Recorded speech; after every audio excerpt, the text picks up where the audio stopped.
আসসালামু আলাইকুম প্রিয় দর্শক, পপি কিচেন বিডি চ্যানেলে আপনাদের সবাইকে স্বাগতম। আজকে আপনাদের সাথে একটি মজাদার ভর্তা রেসিপি শেয়ার করতে যাচ্ছি।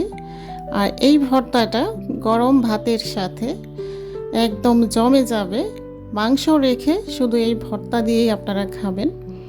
তো দেখুন, এখানে আমি ভর্তা তৈরি করার জন্য যা যা উপকরণ নিয়েছি: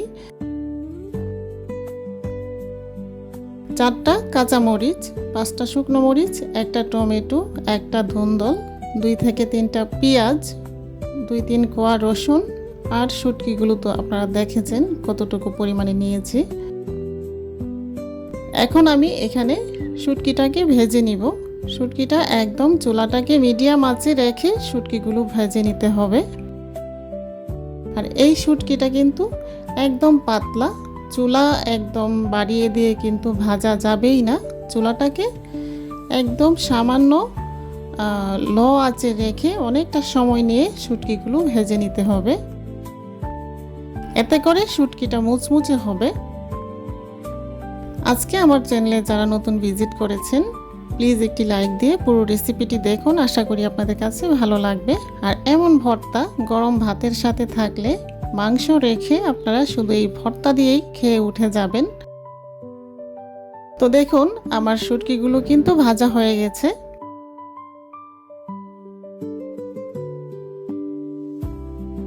এখন আমি এখানে দিয়ে দিচ্ছি সরিষার তেল। আর সরিষার তেলটা একবারেই আমি দিয়ে দিচ্ছি। এই তেলের মধ্যেই আমি সবগুলো উপকরণ ভেজে নিব। প্রথমে আমি এখানে শুকনো মরিচগুলো ভেজে নিচ্ছি। শুকনো মরিচ আমি এখানে বেশি দেইনি, আমার দেখা যাবে আমার বাচ্চারাও খাবে ভর্তা, এই জন্য আমি একটু পরিমাণে কম দিয়েছি মরিচটা। আপনারা চাইলে আপনাদের পছন্দ অনুযায়ী ঝালটা বাড়িয়ে কমিয়ে দিতে পারেন, কোনো সমস্যা নেই। তো আমি যেহেতু আমার বাচ্চারাও খাবে, এই জন্য আমি একটু ঝালটা পরিমাণে কমিয়েই দিয়েছি।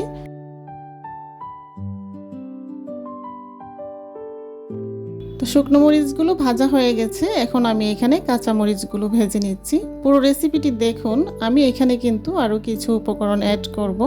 আপনারা যদি পুরো রেসিপিটি না দেখুন তাহলে কিন্তু মিস করবেন। পুরো রেসিপিটি দেখুন আর এমন ভর্তা বাসায় অবশ্যই ট্রাই করবেন।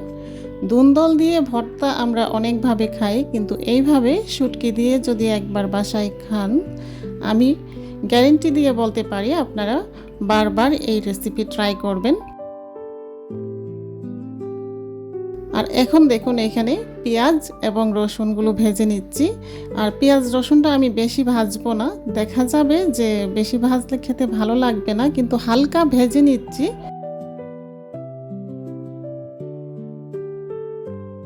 আর এই হালকা ভেজে নেওয়ার পিছনে কারণ হচ্ছে কাঁচা পেঁয়াজ না খাওয়াটাই ভালো। কাঁচা পেঁয়াজ খাওয়া যায়, খেতে ভালো লাগে, কিন্তু দেখা যায় পরবর্তীতে মুখে একটা কেমন জানি পেঁয়াজের গন্ধ লাগে।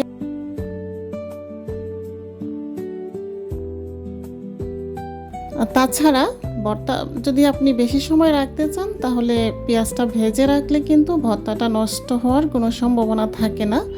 তো দেখুন, পেঁয়াজটা কিন্তু আমার ভাজা হয়ে গেছে। রসুন আর পেঁয়াজ আমি একসাথেই ভেজে নিয়েছি। এখানে 2 থেকে 3টা রসুনের কোয়া দিয়েছি। রসুন আমি বেশি দেইনি, ধুন্দল যেহেতু দিচ্ছি এখানে, এই জন্য আমি রসুনটা ব্যবহার খুব কমই করেছি। যদি শুধু শুটকি ভর্তা করতাম তাহলে রসুনের পরিমাণটা আমি বাড়িয়ে দিতাম।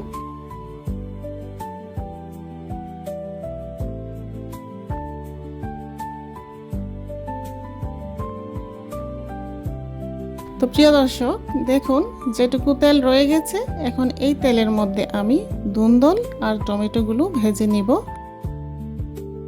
এখানে আমি প্রথমে দিয়ে দিব তেলের মধ্যে সামান্য হলুদ দিয়ে কিন্তু তারপর এই ধুন্দল এবং টমেটোগুলো ভেজে নিব। যারা যারা এই পর্যন্ত এসেছেন, প্লিজ কষ্ট করে একটি লাইক দিয়ে আমার পুরো রেসিপিটি জুড়ে থাকুন, আশা করি আপনাদের কাছে ভালো লাগবে।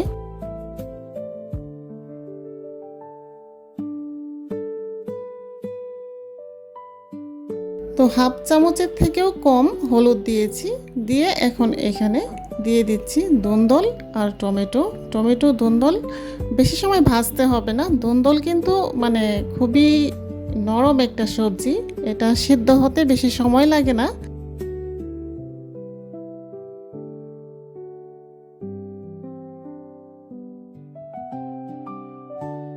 তো কখনো যদি বাসায় ভর্তা রেসিপিটি ট্রাই করেন, অবশ্যই ধুন্দলটা কিন্তু ভেজে নেবেন। এভাবে চাইলে আপনারা সিদ্ধ করে নিতে পারেন। তো আমি মনে করি সিদ্ধর চাইতে এভাবে ভেজে যদি ভর্তাটা করেন খেতে আরও বেশি ভালো লাগবে। আমি তো খেয়েছি, খাওয়ার পরেই আপনাদেরকে রিভিউ দিচ্ছি। খুবই মজা হয়েছিল, খুবই টেস্টি। আর গরম ভাতের সাথে তো মানে কোনো কথাই নেই। মাছ মাংস কিছুই লাগবে না, যদি এমন একটি মানে ভর্তা রেসিপি থাকে তাহলে মাছ মাংস কিছুই লাগবে না। ধুন্দল এবং টমেটো আমি একসাথে একটু নেড়ে চেড়ে এইভাবে ঢেকে দিয়েছি।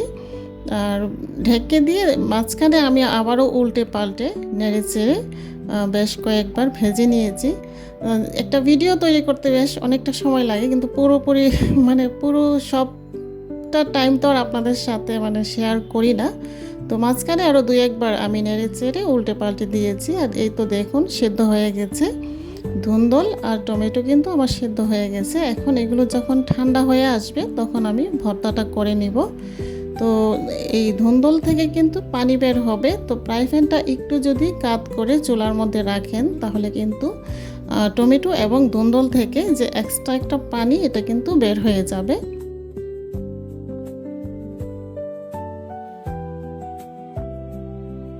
তো প্রিয় দর্শক দেখুন, এখন আমি ভর্তাটা করে নিচ্ছি।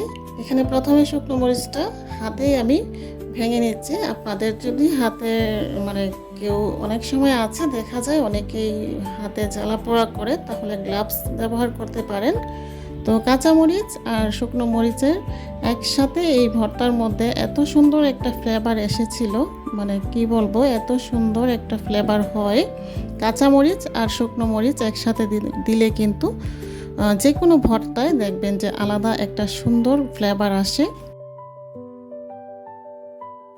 এই তো দেখুন, আর ধুন্দলগুলো হাতে ভালোভাবে চেপে চেপে এভাবে ভেঙে নেবেন। আর চাইলে একটু মানে আধা ভাঙা টাইপ থাকলেও কিন্তু খেতে ভালো লাগবে, কামড়ে পড়লে এটা আরও বেশি খেতে ভালো লাগবে।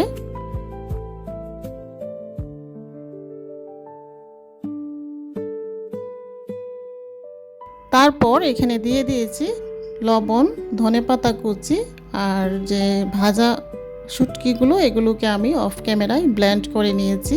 কাচকি শুটকিগুলো অফ ক্যামেরায় ব্লেন্ড করে নিয়েছি আমি। এবার সবগুলো একসাথে আরো ভালোভাবে মেখে নেব।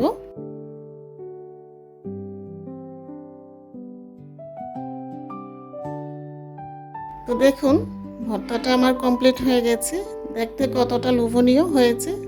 আশা করি আপনাদের কাছে ভালো লেগেছে। ভালো লাগলে চ্যানেলটি সাবস্ক্রাইব করে পাশে থাকবেন। আল্লাহ হাফিজ, আসসালামু আলাইকুম।